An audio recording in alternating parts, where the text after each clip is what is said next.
למה להתאמן שעות בחדר כושר? זה הדבר הכי גרוע שאת יכולה לעשות את תהליך הירידה במשקל שלך. את מבזבזת לעצמך את הזמן, את מבזבזת לעצמך את האנרגיה, ואת תיכשלי, וזה בכלל לא באשמתך. אז מה קורה כאן צדף אייל? והיום אני בהדרכה מיוחדת, שבעצם תסביר לכם איך אתם יכולות בעצם גם להוריד את הבטן וגם לעשות את זה בלי להתאמן, והאם בכלל צריך להתאמן, כמו שאני מסמן לכם כאן על המסך, האם בכלל צריך להתאמן כדי להוריד את הבטן, שזה משהו שאולי כן, אולי לא, ממש אני עכשיו אעבוד אתכם בנוגע לזה בהדרכה, ובקצרה התשובה היא לא. כדי להוריד את הבטן אין לכם שום צורך בכלל להתאמן, וספורט זה פשוט לא מרזה, פילאטיס זה לא מרזה, חיטוב ועיצוב זה לא מרזה, ריצות יגרמו לך להיות הרבה יותר רעבה, ואימוני כוח אין להם שום קשר לאחוזי שומן שלך בגוף, למרות שנשים שנייה בצד את כל העניין של אימוני כוח. אבל אתם בטח שואלים את עצמך כרגע, צדף, מה לעשות? איך להגיע למצב שבכלל אני מצליחה לבוא ולעשות את זה? קודם כל, קצת בקצרה עליי, אני צדף אייל ואני בעלים של חברת ירידה במשקל וחיטוב לנשים. עזרנו כבר מעל 800 נשים לרדת במשקל, להתחתב ובעצם לשנות לעצמן את הגוף. ועכשיו אני בעצם אגע איתכם בהאם את צריכה להתאמן, האם את לא צריכה להתאמן, כמה, למה, איך ומה לעשות אם את רוצה להתחתב, אם את רוצה להוריד את הבטן או אם את סתם רוצה לרדת במשקל. הסרטון הזה יענה לך על הכל, אז באמת ב2, 3, 4 דקות הבאות תעצרי שנייה את החיים שלך, לא בקטע רע, ותקשיבי לסרטון הזה. אז דבר ראשון, לוודא שאת יודעת מה לעשות מבחינת התזונה, כמו שבעצם אני כאן מסמן לך. יש לי סרטון ביוטיוב שמסביר על זה, אבל אם את לא יודעת מה את עושה מבחינת התזונה, מהבחינה התזונתית, שזה אומר גם להיות בגירעון קלורי, גם להיות מאוזנת הורמונלית, וגם לוודא שאת מצליחה להתמיד בזה, כי אחרת את פשוט תיכשלי כל פעם ותאשימי את עצמך וזה פשוט לא יהיה באשמתך, אז את לא תצליחי. אז בואו שנייה נמחוק את זה כדי שיוריד לנו את הכאב ראש, אוקיי? עכשיו בואו נעבור לדבר השני. מבחינת סתם לרדת במשקל, אוקיי? עכשיו נדבר איתכם על איזה ספורט, נרשום שנייה, איזה ספורט צריך לעשות בכלל, באופן כללי, כדי שתבינו מה לעשות ומה לא לעשות.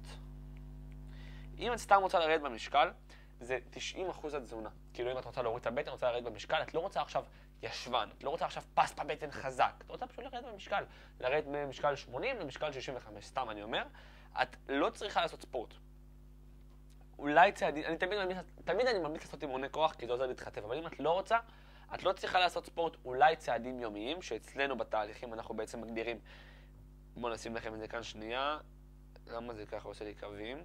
אופה, אצלנו בעצם בתהליכים, אנחנו מגדירים, אני אסמן לכם כאן, אנחנו מגדירים בעצם יעד צעדים יומי, כמו שאתם רואות כאן, בין 6,000 ל-9,000 צעדים, זה מה שאנחנו בעצם מגדירים אצלנו בתהליכים, בתור יעד צעדים יומי, אבל באמת זה 90% התזונה, כאילו זה לא משנה כמה ספורט תעשי, כמה בעצם תתמקדי בלשרוף עוד שומן, לשרוף עוד בעצם קלוריות, זה לא משנה שום דבר, ואת בטח שואלת את עצמך למה הליכות ולמה לא ריצות, כי ריצות יגרמו לך להיות הרבה יותר רעבה, או אירובי אינטנסיבי, יגרמו לך להיות הרבה יותר רעבה אחרי זה, והמטרה היא בסופו של דבר היא להתמיד בתזונה, שזה באמת המטרה מספר 1.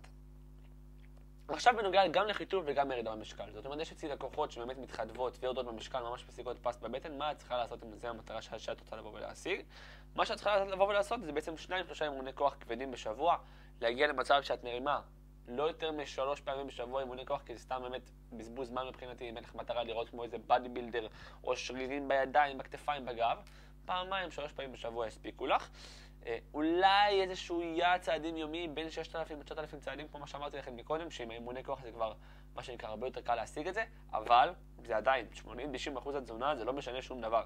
כאילו בסופו של דבר כן, אימוני כוח הם עוזרים ופקטור מאוד מאוד חשוב, אבל בלי התזונה הנכונה שום דבר לא קורה. בואו נמחק את זה, כי את זה עברנו.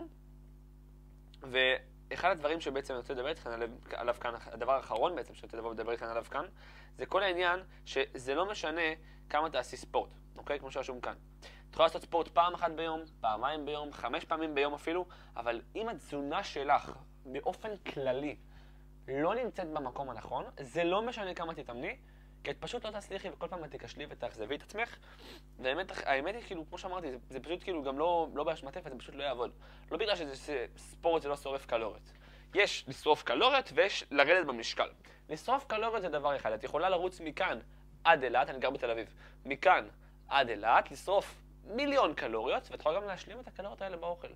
מצד שני, את יכולה להיות בגירעון קלורי ולהיות מאוזנת הורמונלית על ידי התזונה ועל ידי השיטה שלנו, וככה גם נגיע למצב שאת לא צריכה לעשות ספורט. כן, העדיפות היא להתאמן אימוני כוח, כי זה בסופו של דבר עוזר לך להתחתב, עוזר לך להשיג תוצאות שהן ארוכות טווח, אבל בלי התזונה הנכונה, שום דבר לא קורה.